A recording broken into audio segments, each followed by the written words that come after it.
Good morning, everyone. Happy Tuesday. Hope you're all having a great day so far. Hurricane Erin. It's on everyone's minds. It's been on everyone's minds for the past couple of days, and tomorrow is when we're really going to be seeing those core impacts take place, especially on the coast. Yeah, this is the first real big storm of the season. This is our first hurricane of the season. It's fairly close to the coast. Certainly everybody's like, yep, it is hurricane season now, but the news remains generally good. Now I say that, if you live on the Outer Banks, you're going to get popped with some big surf. Beach erosion, you're going to lose some of the sand out there. That chance for losing a structure or two, I think, by the time this thing's winding down on Friday. Overwash on Highway 12. A lot of folks may be kind of stranded in-house for a few days. Yeah. Usually these storms pass, they get the plows out, almost like plowing snow, getting the sand off the roadway. There's several spots that'll wash right over and just dump a bunch of sand and leave it there on the road. So you're going to be dealing with all those usual suspects from this kind of big coastal storm out on the coast, Crystal Coast, some of those impacts as well. I think the Outer Banks, the bigger impacts, right, but Crystal Coast certainly. So I'll kind of dig back into that, time it out for you guys, and then really nice air coming in behind Erin. That happens a lot of times with these hurricanes. They bring the mess in and then we leave. High pressure builds in, nice dry air comes in, and that will be the case behind Erin. All right, awesome. So before we get into your forecast, we do have a story over the weekend. Parts of Dare County, all of Dare County and parts of Hyde County, they did issue states of emergency in response to what we're going to be seeing with these impacts with Erin. So many of them also included some mandatory evacuations for visitors that started yesterday, and they're continuing into today and Wednesday, especially for the residents over there. So we actually do have a story from our Amarachi Uche, who was out in Dare County yesterday, just talking with some officials, what they're bracing for over there and how they're warning residents and visitors. You know, this is a very serious storm. Obviously not going to be seeing the direct impacts of it, but with all that storm surge and with the winds, we are going to be seeing some pretty significant changes to what everything is looking like. Yeah, tropical storm watch is up for the coast, and when they issue a tropical storm watch, it implies that we think winds will get over that 40-mile-an-hour mark that constitutes a tropical storm, so we'll likely be upgraded to tropical storm warnings for much of the coast. So yeah, winds 40 to 50, some of the models spitting out some mid 50-mile-an-hour gusts on the Outer Banks, and that may lead to an isolated power outage as well. And obviously driving gets very hard, especially those bridges out on the Outer Banks. When that wind's over 40, you got to hold on to that wheel out there. So I get the evacuations, better to be safe than sorry, especially if the storm were to take a little jog. It seems highly unlikely at this stage, but it's always in the back of your mind that what if, so kind of cover all their bases. All right, well, let's take a look at this story. Many beach trips to Hatteras Island have now been cut short after Dare County issued mandatory evacuation orders ahead of Hurricane Erin. A trip to Hatteras Island, years in the making. My brother, he's been coming down here for 15 years, so he's been asking me to come down, and this year I put in for a vacation to come down with him. Cut short by Hurricane Erin, as Dare County issued a mandatory evacuation for the island. People hear evacuation, they think a storm's going to hit them directly, and they're thinking that since this one's not going to hit us directly, it's not going to be a problem. Well, it's going to be a problem. The county in a state of emergency as Erin is projected to bring life-threatening impacts to the coastline. County Manager Bobby Outen says coastal flooding and ocean overwash are expected to begin soon, making portions of Highway 12 on Hatteras Island impassable for several days. Other concerns are rising for the only way to get onto the island. The wave set to hit the area could take some of the highway into the ocean. So if you take out pavement, breach the road anywhere along Highway 12, then anything to the south of that breach you can't access. Visitors in Hatteras Island were told to evacuate beginning at 10 a.m. Monday. Residents must evacuate starting at 8 a.m. Tuesday. Michael Bishop is one of many visitors not giving up on their summer vacation, finding a loophole to stay practically 30 minutes away from the evacuated area. From Nags Head up, there was no evacuation. So, of course, quick thinking, went on Google, rented another house out. While Outen says he understands packing up and leaving is unfortunate, it's necessary to keep everyone safe, as Erin is set to pose a major threat to some homes and roads on the island. Officials say they'll keep monitoring Highway 12 so visitors and homeowners can return to the island once it's safe. In Hatteras Island, I'm Marachi Uche, WITN News. Yeah, so I mean, it looks like people are trying to find loopholes. Obviously, if you're coming here from out of state and you're getting evacuated from the island, it's kind of like, what do you do now? Where do you go? So it's interesting to see just like the certain ways and the certain ideas that people have to, safely get to a shelter or anything before Erin comes. Yeah, and I was thinking about the financial loss, but I assume there's probably clauses in there with those properties. If they evacuate you, you would assume you're going to get a refund, right? Some kind of compensation. Yeah, for it, you can't foresee that.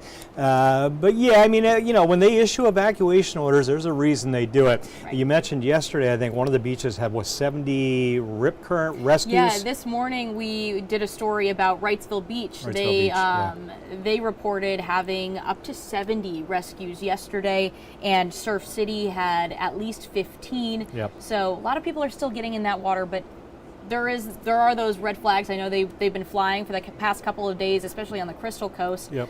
So you definitely have to be mindful. And that rip risk has been higher down there, but now it's moving into our beaches and up through the Outer Banks, and it will only get higher and higher, so stay out of the water. Don't become a statistic. Let's dig into the forecast, and I'll get you updated on Erin this morning. A little nugget of good news for you out of the box. Erin, first of all, the track generally staying on course. I like to say behaving a lot of times, not showing any major deviations from what that track has been over the last 6 to 7 days. The nugget of good news is the winds. They've come down to 115. Now, yesterday, models were spitting out in the Hurricane Center that we'd build back up towards 135, 140. That has not happened. And it may not, because there's drier air. You can see on the west side of the storm, not looking quite as uniform or symmetrical. Some drier air getting trained into the west side, and that is indeed knocking it down a little bit. Tropical systems love a moisture-rich environment in all, we call it quadrants, in all quarters or all sides of the storm. So you get a little dry air and it weakens it a little bit. Still a major hurricane. I'm not trying to downplay the powerhouse storm that it is, but little reductions are good to see rather than building numbers. Northwest at 7 this morning, turning north, and that at its closest pass to our coast, which will come, by the way, between midnight Wednesday night and I think sunrise Thursday, the way it looks right now, so that's pushed back a little bit. While you're sleeping Wednesday night, Erin making her closest pass to our coast with those gusty winds on the beaches into Thursday. Winds will howl Thursday as well as we get into the morning, midday time frame. Again, 50 at times on the Outer Banks. And then goodbye, Erin. Goodbye, big surf and dangerous rips. Hopefully, as we get into the weekend, we can shut those rips down or ease them up quite a bit. All right. With that track and strength, we can start getting into the details of the impacts. Tropical storm watch in effect. This will likely be upgraded to a warning as we get within about 24 hours of those impacts. A watch implies 36 hours out, potentially. A warning means 24 hours out, likely tropical storm conditions. And that means winds gusting over 40, that orange shade area. And that's all the beaches and the Pamlico Sound and the coastal areas, especially over the southern Pamlico Sound. So let's watch the winds, get you into tomorrow. Today, 10 to 15, no big deal. Tomorrow, we're at 15 to 20, 25, lunchtime. Tomorrow afternoon, near 30 on the coast, mid-20s inland. Tomorrow night, the core of the winds coming in. Late Wednesday night, 40 on the coast, 25 inland. And then we get into Thursday, we're hitting 30 inland Thursday morning, and then popping some 50s out on the Outer Banks. Not as strong on the winds Crystal Coast, but you're probably going to hit some 40s Crystal Coast as well. And that north wind on Thursday coming over the Pamlico Sound, we got to watch you guys. Ocracoke, down towards the Cedar Island, down East Carteret County area. All that Pamlico Sound water being pushed south. Push, and that'll build the water levels up. I'll show you that in just a sec. Maybe 3 to 4 feet above normal. some of those surge levels. Thursday night, winds coming down. By Friday, it's a done deal. So storm surge watch, and again, this will likely be upgraded to some warnings for water level rises. How much will they rise? Red shaded area 2 to 4. The yellow shaded area down there in Onslow County, Jacksonville, New River, 1 to 2. We'll go 1 to 3 for the Neuse River, a little higher there, with that north-northeast wind pushing the Pamlico Sound waters back up the Neuse River. The Pamlico River over the Pungo Creek, generally a 1 to 2, not as high given the orientation of the river, east to west. And then that north wind over the Albemarle Sound will push it to 2 to 3 above normal. The Alligator River, some of those nooks and crannies. Outer Banks, both Sound side and ocean side, potential water level rises 2 to 4. The Sound side will be generally Hatteras Village southward. You go north of there, this is generally an ocean side surge, potentially 3-4 feet. And I think we'll hit that mark. That means overwash, Highway 12. There's some of your bullet points. Tomorrow, especially late tomorrow night into Thursday, inland gust to 30, no big deal. We can handle that. Outer Banks gusting in the 50s potentially. Crystal Coast low 40s. The Big Surf 10 to 15 foot waves just pounding the coast and taking the sand away as we get 2+ days of that. Beach erosion significant some areas. That's why some of those structures that are right along that surf line, we may lose a few before it's all said and done. The high rips obviously with us through the end of the week, I think. All right, I got 2 more areas we're watching behind Erin. First one, that orange shaded area, 60% chance of development. Fernand and Gabrielle, the next 2 names on the list. And yep, there's another new one behind that off the coast of Africa. Strong tropical wave, 30% chance that'll develop as well as we head out towards, I don't know, let's say, what's today, Tuesday? Maybe into the weekend. Watching those. All right. Again, the headlines today as we wrap up our time. Mixed sun and clouds. I think upper 80s today. Isolated PM storms. All right. Let's see. Dominique says, so unless you're on the literal beach, unless you're right on the beach, it'll just be windy from Jacksonville. Yeah.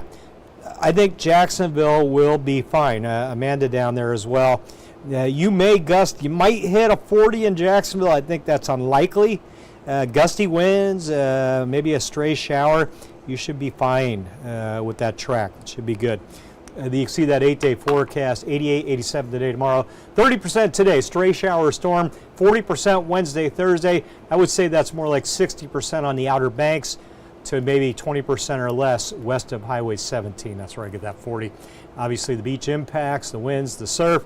Into Friday and Saturday, here comes the good stuff. Air temps come down, humidity comes down, low to mid 80s. Overnight lows, nice, mid 60s into the weekend. That rain chance Sunday, don't cancel any plans there. It doesn't look like a lot. We'll keep those mid 80s going into next week. And again, this is a big coastal storm. Beach impacts. I say coastal storm. Power outages are unlikely, maybe an isolated power outage. But you're going to get stuck out there with the overwash on Highway 12 at times. Right. All the usual suspects out there from Ocracoke all the way up to the Oregon Inlet. There will be several spots where you can't drive past Highway 12 for a day or two. Plan accordingly. You still have time today to get out and stock up some groceries. Yeah, just be safe, be ready for what's to come. Thank you, Jim, and thank you everyone for joining us this morning. Just want to also say hello to George and Tony who are in our comments this morning along with Amanda and Dominique. Hope you're all having a great day. Enjoy it. We'll be back again at 8 o'clock for another news and weather update. Hope you can join us then. Bye.